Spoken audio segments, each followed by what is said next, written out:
Bom dia. Bom dia. Feliz sábado. Será que eu preciso dar o microfone ou vocês conseguem me ouvir bem? Tá bem. Tá bom? Boa. A minha voz é alta, a voz de professora, né? Nath, tu tem sido uma benção cantando por aí com essa voz linda, tenho certeza que faz também muito significado. Muito obrigada pela mensagem. Se tu quiseres cantar no final, tiver uma música, sinaliza pra mim, senão a gente vai cantar o número 310, que é uma entrega. Tá bom? A Nath tem sido uma bênção na escola, eu fiquei muito feliz de ver aqui a Laura atuando. Gente, não precisava pregar aqui, nós não precisávamos compartilhar a mensagem, porque já foi feito isso, né? Com muita excelência, através do louvor, através das crianças, né? A Alice ainda não tem idade, já é o marketing aqui na escola, aqui da igreja, né? Que bom ver o Vicente aqui também, essa família. Olha, a igreja está de parabéns. Irmãos, eu fui convidada pelo irmão Marcos para estar aqui com vocês hoje. Eu não o conheço. Até o perfil dele no WhatsApp é a foto da empresa dele, então realmente eu não conheço o irmão Marcos. Mas eu quero agradecer a ele e à igreja, né, por esse convite. Muito obrigada. Que bom, né, que nós estamos mais uma vez na casa de Deus para saber e para entender o que Deus quer compartilhar conosco hoje, nesta manhã. Então, estou aqui por um convite, mas a mensagem vem do alto, vem dos céus.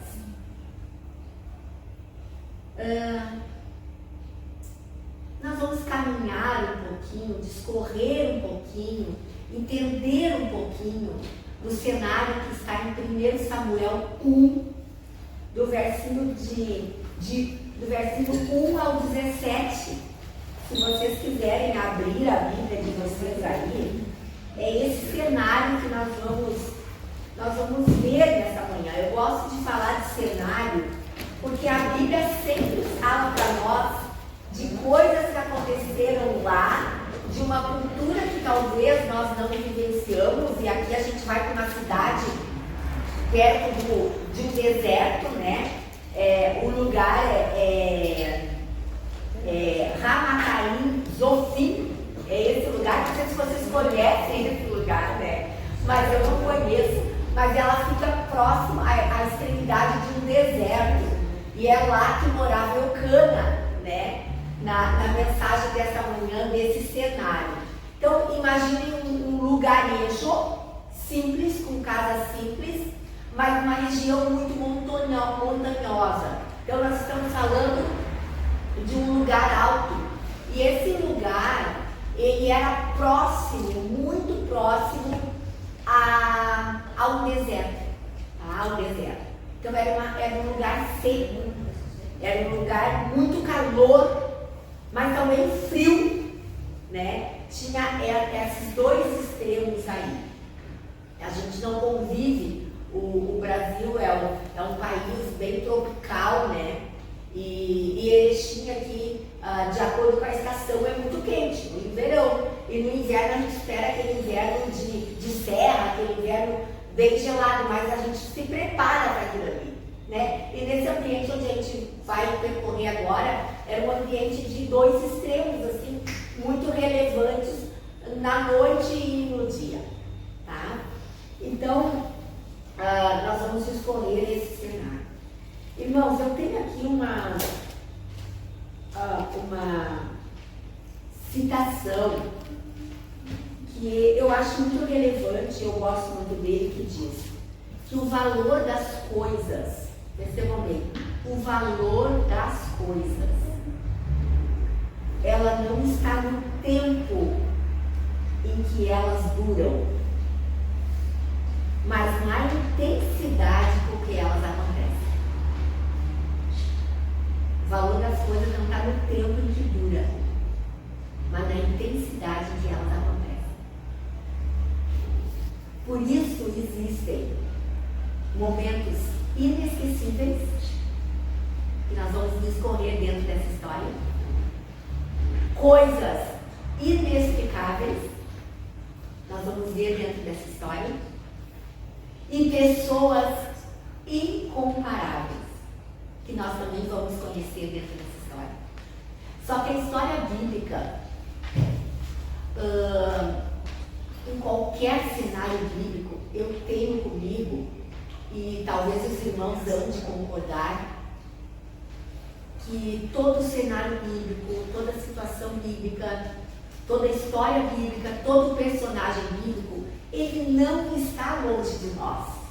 Ele não está tão longe das situações em que a gente vive na nossa vida também.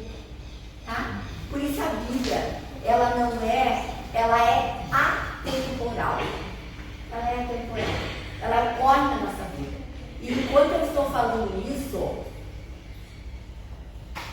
eu entendo que está passando pela cabeça dos irmãos aí tantas coisas, né? E que às vezes a gente baseia a nossa fé no pensamento assim. Mas José passou por isso. Jó passou por isso. Paulo teve essa experiência. Porque a Bíblia é atemporal. Ela realmente nos traz situações em que a gente pode nos fortalecer com a palavra de Deus. Então, que Deus abençoe a cada um de nós. Vamos lá, então. Eu vou ler do 1 até o 17, tá certo? Houve um homem de Ramataim, Zofim, da região montanhosa. Você repete para nós o texto?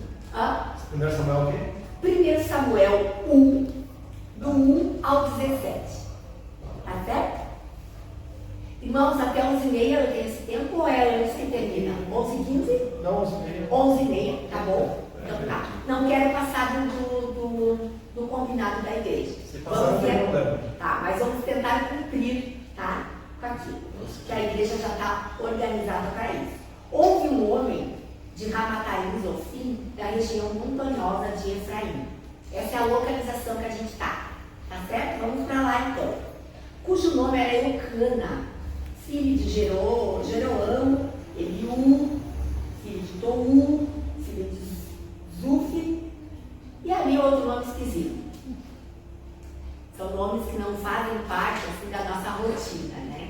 Mas ali a Bíblia contextualiza a genealogia dele, a família dele, né?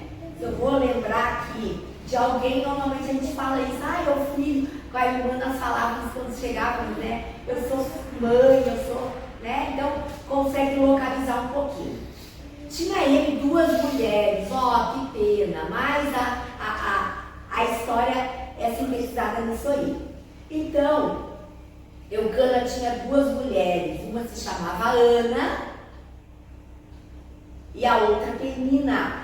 Penina tinha 2 filhos, Ana, porém, não tinha filhos. É uma história bem conhecida. Esse homem subia da sua cidade de ano em ano a adorar e a sacrificar ao Senhor dos Exércitos em Siló. Irmãos, de Ramataim, Zofim, até Siló, levava em torno de 30 a 40 quilômetros. Eu não sei, Erechim, 30 a 40 quilômetros de Erechim, daqui cidade aqui, não sei. Um pouco para lá de Getúlio. Um pouco para lá de Getúlio Vargas. Então, para a gente só se situar, tá? 20 e poucos, né? Então, ele ia de ano em ano, uma vez por ano ele ia para lá. Mas ele ia Getúlio e voltava. Ele ia Getúlio e voltava, tá? Era Siló, então era um lugar já mais movimentado, a metrópole maior, com mais comércio, era lá em Siló, e ele ia lá para ofertar seus sacrifícios e fazer adoração ao nosso Deus. Tá? Esse era um hábito de Eucana. Estavam ali os 2 filhos de Eli, né, como sacerdotes do Senhor. Verso 4. No dia em que Eucana oferecia o seu sacrifício, dava a ele porções deste a Penina, sua mulher, e a todos os seus filhos e filhas. A Ana, porém, dava porção dupla, porque a Bíblia conta que ele amava mais a ela, tá? Ainda que o Senhor a houvesse deixado estéril. Verso 5, a Ana, porém, dava porção dupla, porque ele a amava ainda ainda mesmo que o Senhor a houvesse deixado estéril. Verso 6. A sua rival provocava excessivamente para irritar, porquanto o Senhor lhe havia cerrado a madre.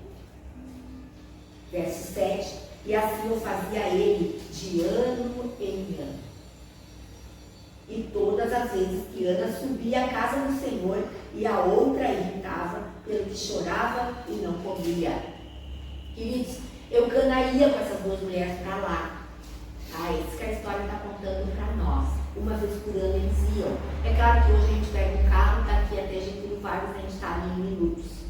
Naquela época andar 30, 40 quilômetros, você andava a pé, a cavalo, mas já era mais difícil. E a gente lembra que a região era montanhosa, então o clima era mais complicado. Eu falei sobre o clima também, tudo isso pesa, numa viagem.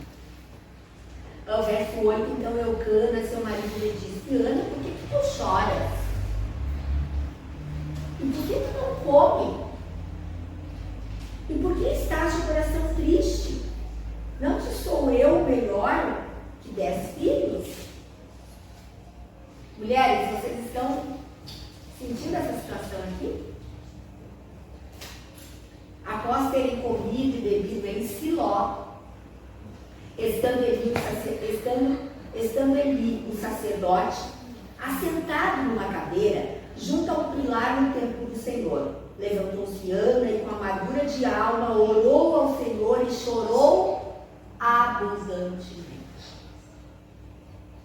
E fez um voto dizendo: Senhor dos exércitos, se benignamente atentares para a aflição da tua serva, e de mim te lembrares, da tua serva não te esqueceres, e lhe deres um filho varão ao Senhor, o darei por todos os dias da sua vida, e sobre a sua cabeça não passará navalha. Eu vou cortar o cabelo do filho. Lembra? Outro personagem bíblico, né? Sansão. Então a gente está falando de uma cultura aqui, de um costume, que nós também temos como sociedade, como comunidade. Não estamos falando nada que se distancie tanto de nós. E aí, no verso 12, demorando-se ela no orar perante o Senhor, passou Eli a observar. O que ele estava fazendo? O que a Bíblia fala que Eli fazia enquanto ela entrava e orava e chorava abundantemente? Ele estava assentado numa cadeira como vocês aí. Então ele estava observando a cena. Ele se deparou com ela. É uma cena de chamar atenção? É. E ele estava ali, como o irmão está aqui, olhando, observando tudo. E ele percebeu que ela não estava bem, só que ele qual a expressão que eu poderia usar aqui? Sabe, ele usou de má fé? A bêbada. Ele olhou ela um pouquinho com esse olhar. Natureza pecaminosa. A gente sempre tem essa tendência a olhar as coisas, definir as coisas, às vezes, com aquele olhar que está um pouco distante de Deus. Porquanto Ana só no coração falava, o versículo 13, seus lábios se moviam, porém não se lhe ouvia a voz. Por isso, ele a teve por embriagada. E lhe disse: até quando estarás tu embriagada? Aparte-te de ti esse vinho.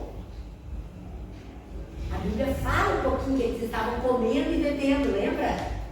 Eles estavam ali em Siló, chegaram em Siló, foram comer, foram beber, chegaram de viagem. Isso é muito natural. Porém, Ana respondeu: não, Senhor meu, eu sou mulher atribulada de espírito, não bebi nem vinho, nem bebida forte. Porém, venho derramando a minha alma perante o Senhor. Não tenhas, pois, a tua serva por filha de Belial, porque pelo excesso da minha ansiedade e da minha aflição é que tenho falado até agora. Então lhe respondeu Eli: vai-te em paz, e o Deus de Israel te conceda a petição oração que lhe fizeste, irmãos. De embriagada, ele agora estava vendo uma mulher que busca veementemente a Deus. Percebam que cenário diferente agora. Alguém que talvez há muito tempo ele não via. Alguém que buscava Deus com choro. Os lábios falavam de tão baixa voz que ele não ouvia. Mas ela falava aqui com o Senhor. A tensão era alta, era grave, era grande. Era uma busca plena de Deus. Tem corações aqui, irmãos, que sonham. Vou levantar a mão. Meu coração sonha. Está cheio. Tem corações aqui que necessitam. Me perdoem, mas eu vou levantar de novo. Tem corações aqui, irmãos, que gritam. Tem corações aqui que esperam, que buscam. O coração de Ana era tudo isso. Nós estamos diferentes desse cenário. Não. Só que nós estamos aqui no bairro Presidente Vargas, dentro da igreja. Daqui a pouco lá na nossa casa, no outro endereço. Por isso a Bíblia é atemporal. Não interessa onde você está. Nós não vamos falar nessa manhã do filho que Ana pedia e almejava. Nós não vamos falar disso. Nós vamos falar antes desse filho nascer, o que estava acontecendo. Porque depois veio o filho.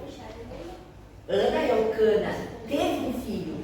Penina, a Bíblia conta, se a gente for discorrer a Bíblia conta que Penina poderia ter até 4 filhos de Elcana ali. Não sei se não teve mais. Enquanto Ana não tinha nenhum e almejava por um filho. Mas nós vamos falar um pouquinho nessa manhã e discorrer o que acontecia antes de nascer desse filho. E nós já vimos aqui um bom cenário, um cenário triste, um cenário de ruídos não tão bons, né? Mas das consequências enfrentadas antes desse filho nascer. A Bíblia diz no verso 7 a 10, que nós vamos buscar um pouquinho ali, se vocês puderem, por favor. E assim o fazia ele de ano em ano, todas as vezes que Ana subia à casa do Senhor, a outra irritava, pelo que chorava e não comia. A Ana era uma mulher atribulada, por causa da outra mulher de Eucana.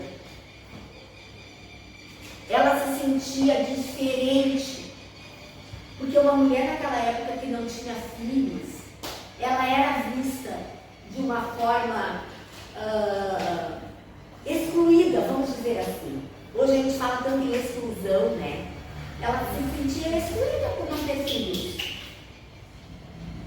E ela era tribulada pela outra. O que a outra fazia? O que a Bíblia diz que a outra fazia? Irritava ela. Talvez debochasse dela. Não sei o que Penina dizia, mas pensem ali que ela poderia ter dito. E a Ana não comia direito. Ela não conseguia comer direito. O verso 7, a gente já leu. E o verso, vamos ler agora o verso 10. Levantou-se Ana e com amargura de alma orou ao Senhor e chorou abundantemente. No verso 8, Eucana, como esposo que amava mais a ela do que Penina, a Bíblia conta isso, talvez características que mostrassem nele isso, né? Que ele gostava mais da Ana do que da Penina, não sei se por dó, por pena, dela não gerar filhos, porque ela tinha a madre dela, havia se cerrado, a Bíblia fala isso no verso 6. A madre dela era cerrada, era uma mulher estéril, que não gerava filhos. E ela estava deprimida. Estava deprimida. Ana apresentava sintomas de depressão aqui.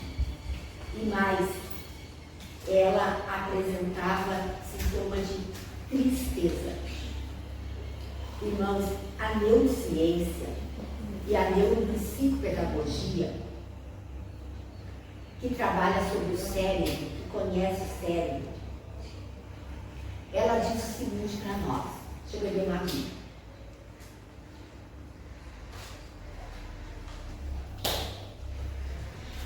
Nós não devemos rejeitar a tristeza, viu? Nós não precisamos demonstrar que nós estamos tristes, talvez, para o nosso próximo. Talvez em alguma circunstância que você esteja, você não queira demonstrar para o seu próximo que você está triste, mas você deve viver a tristeza. É isso que a neurociência e a neuropsicopedagogia dizem hoje, estudando sobre isso. E Ana já mostrou isso nos versos que a gente leu. Ela não demonstrou, ela não rejeitou a tristeza dela. Ela não comia, talvez ela perdia o sono à noite. Ela demonstrava uma mulher triste. Esse era o objetivo dela ter filhos e não poder ter amado e ser errada. Isso deixava ela triste. E não rejeitar a tristeza é algo bom. Vou dizer para vocês por quê. Porque nós precisamos refletir. Quando nós estamos tristes, irmãos, quando nós estamos tristes, é o momento que Deus nos dá a oportunidade de refletir sobre a situação sobre as circunstâncias que nós estamos vivendo e as consequências que elas podem ter. E o ser humano, quando ele para pensar, ele consegue planejar. Ele consegue planejar. Penina irritava. Mas Ana, a Bíblia não diz que Ana tratou a Penina mal. A Bíblia não conta. A Bíblia não conta. Que Ana se irritava também. A Bíblia não diz. Sabe por quê? Porque Ana demonstrava tristeza. E nesse momento ela parava para analisar. E sabe o que ela decidiu? Ela decidiu buscar a Deus. Abrir o coração dela para Deus. Naquele dia em que Eli estava sentado numa cadeira. Naquele dia em que Eucana, Penina e muitas pessoas estavam sentadas numa mesa comendo e bebendo. Naquela hora, ela decidiu entrar dentro do templo. Tem hora para dobrar os joelhos? É isso que a Bíblia quer dizer. Tem uma hora certa para orar? Eu preciso estar dentro da igreja? Não necessariamente. A igreja faz parte da vida cristã. Quando eu me consagro a Deus, eu sinto falta da igreja. A igreja não é uma obrigação. Eu sinto falta de vir à igreja. É isso que nosso coração tem que ter. Eu tenho que sentir falta, que eu tenho que me incomodar eu não vir à igreja. Isso é outra questão. Ela foi à igreja. Tanto é que Eli, que era alguém do templo, percebeu que ela estava embriagada. Porque fazia tempo, talvez, que ele não via uma entrega tão grande. Mas é tempo. E a Bíblia diz que ela chorava abundantemente. Você já viu alguém chorar abundantemente? Você já chorou abundantemente? Às vezes a gente vê isso nas crianças, né? Quando vão tomar uma vacina, uma injeção. Nossa, como o meu filhinho mais velho chegava a estourar uns vasos sanguíneos, assim, de tanto que ele errava. E você chorava abundantemente. E ela chorava e falava com Deus, porque ela estava orando. Só que os lábios delas quase não mexiam. Ela não gritava, claro, ela estava com coerência. Ela não vou ficar gritando dentro da igreja. Talvez lá no quarto dela ela pudesse ter essa autonomia, essa liberdade. E a gente às vezes tem. E é bom isso. Isso faz bem. E ela mostrou a tristeza dela. Mas a tristeza, gente, ela tem que ter uma função Ela tem uma função biológica e neurológica e relacional importantíssima, e eu escrevi aqui para não me perder. A tristeza, ela tem uma função biológica, relacional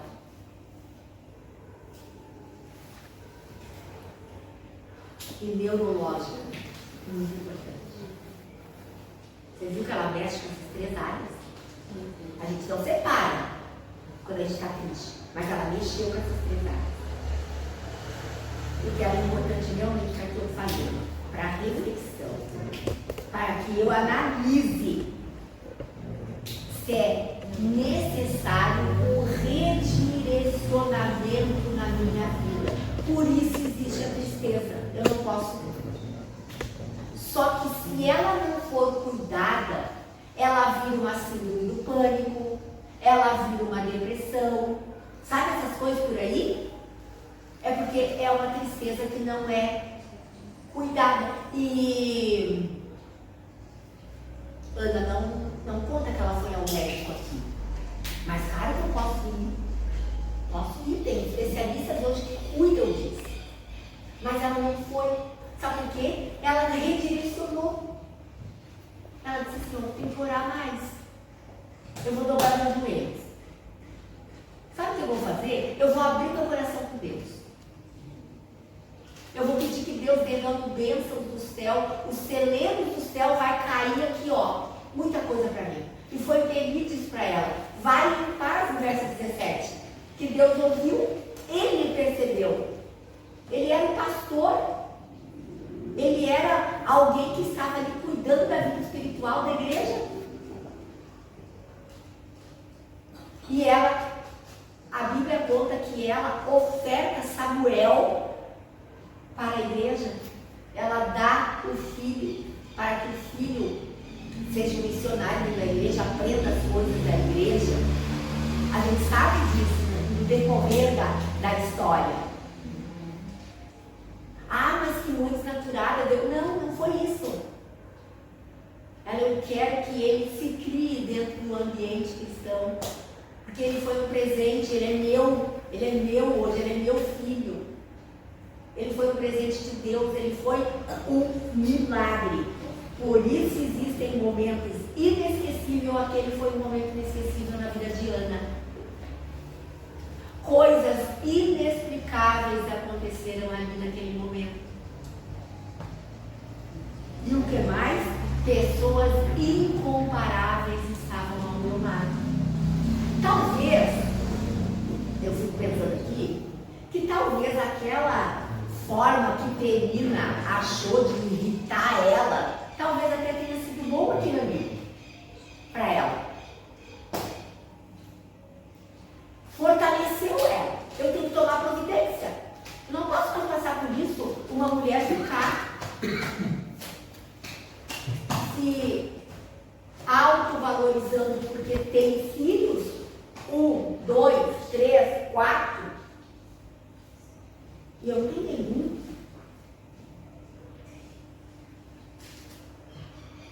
Viu o lado bom de uma pessoa cristã? Viu o coração e a mente de um cristão, como é que tem filho? Ela não se irritou, ela pegou aquilo ali como algo positivo para fortalecer a tristeza dela e mais adiante levar como uma alegria. Ela viu que era o momento de parar, pensar e tomar uma atitude. E o grande problema nosso, irmãos, é quando a gente sai do campo das emoções naturais e passamos para o campo das emoções patológicas. A gente, às vezes, tem autopiedade e começa a transformar aquela tristeza em algo acima, que vira talvez uma depressão, então a gente precisa agir. E a Ana mostra aqui que nós temos acesso a esse mesmo Deus que ela teve. Hoje a gente tem acesso a profissionais que trabalham nesse campo. Que bom! Que bom! Mas se a gente não tiver essas condições, a gente tem acesso a um Deus que pode nos ajudar e ela mostra que ele ajudou. Alegria sem controle também, irmãos, é um distúrbio mental. Não é bom. A pessoa está sempre alegre. Talvez Penina fosse isso. Quisesse mostrar para a Ana que ela estava sempre feliz, porque ela era mãe de 4, de 5, de 6 filhos. Mas uma mulher não se realiza só pelos filhos. Tem muito mais coisas que nos envolvem. Uma pessoa também. Um pai, uma mãe.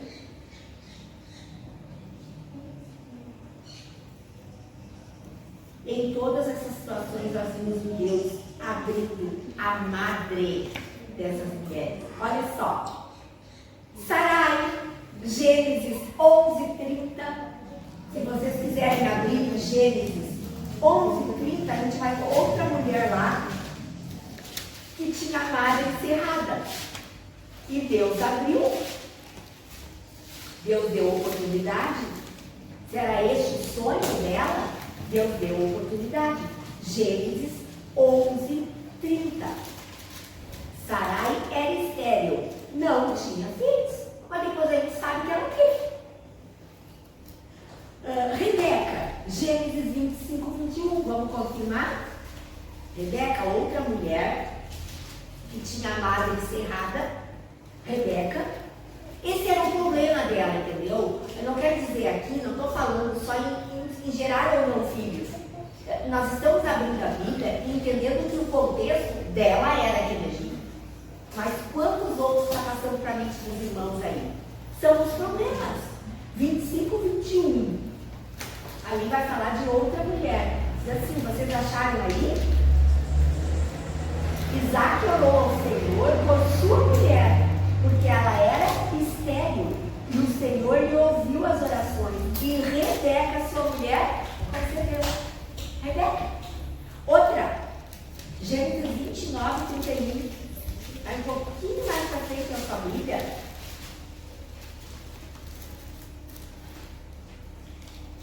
Eu achei aqui. Vamos lá. Vendo o Senhor que Lia era desprezada pela fecunda, ao passo que Raquel era estéril. Entende? Então aqui a situação de Ana acontecia com outras mulheres. A nossa situação hoje acontece com outras pessoas. É isso que a Bíblia quer dizer. Mas todas elas nós temos um Deus muito poderoso que pode transformar toda a situação e transformar vidas. Então, gente, talvez você seja marcado por algo diferente. Naquele contexto, naquela cultura, naqueles tempos, as mulheres realmente, as mulheres que não poderiam gerar filhos, elas eram olhadas de uma forma diferente, vistas de uma forma diferente. Hoje, se você se sente visto como alguém diferente, as pessoas te veem como alguém diferente num sentido negativo, é possível sim dar a volta por cima. 1 Samuel 2:21. Vamos voltar a Samuel, que a gente estava lá, a gente estava em Samuel 1, do 1 ao 17.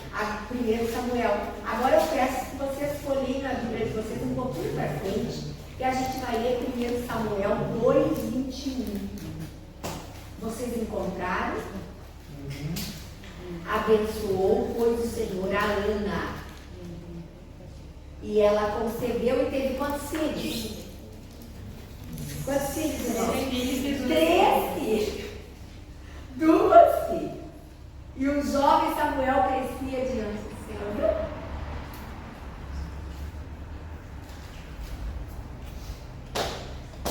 São de 2 lições que a gente aponta aqui. Ana não desistiu de buscar as bênçãos de Deus.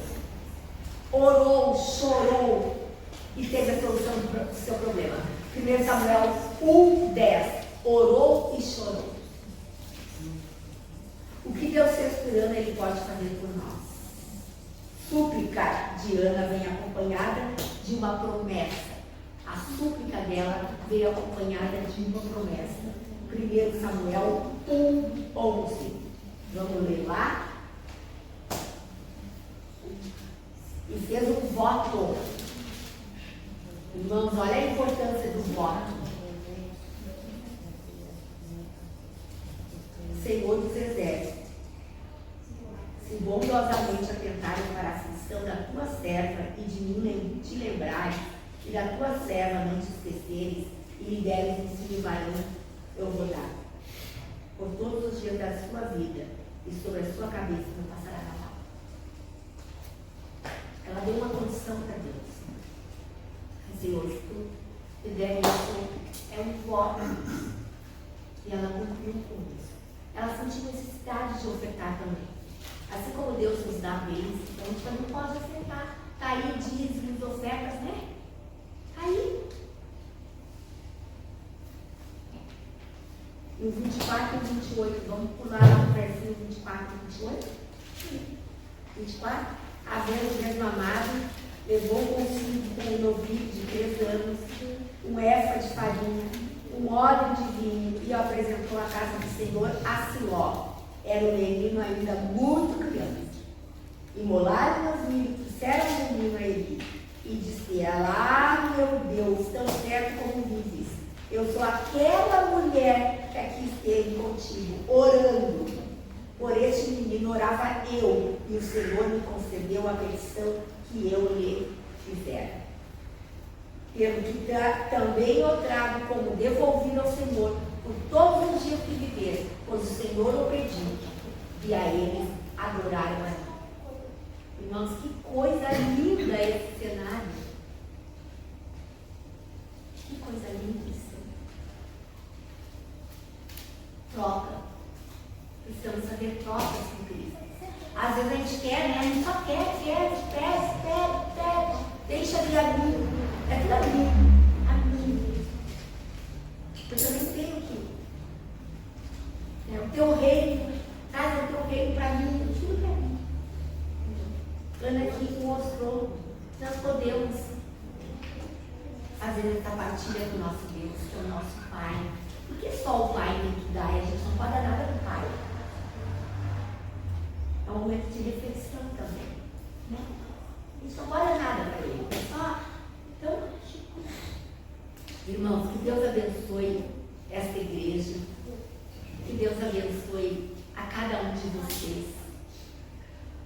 Que essa mensagem de hoje, que não vem de mim, é claro, a gente viu que vem originalmente da Bíblia, né? De uma forma plena bíblica, mas que ela nos traga, né, esse aprendizado, essa lembrança. Né? Ana disse: tu lembra aquela mulher daquele dia? Então, Senhor, tu lembra de mim? Lembra que aquele dia eu te pedi isso? Né? Então, eu estou reforçando o meu pedido. Então, que nós possamos orar, buscar a Deus. E, com certeza, irmãos, hoje nós fizemos a melhor escolha, que é estar aqui na casa de Deus. Tenha isso em mente. A Nath vai cantar ou é o povo? A Nath vai cantar. Então, Nath, vem cá.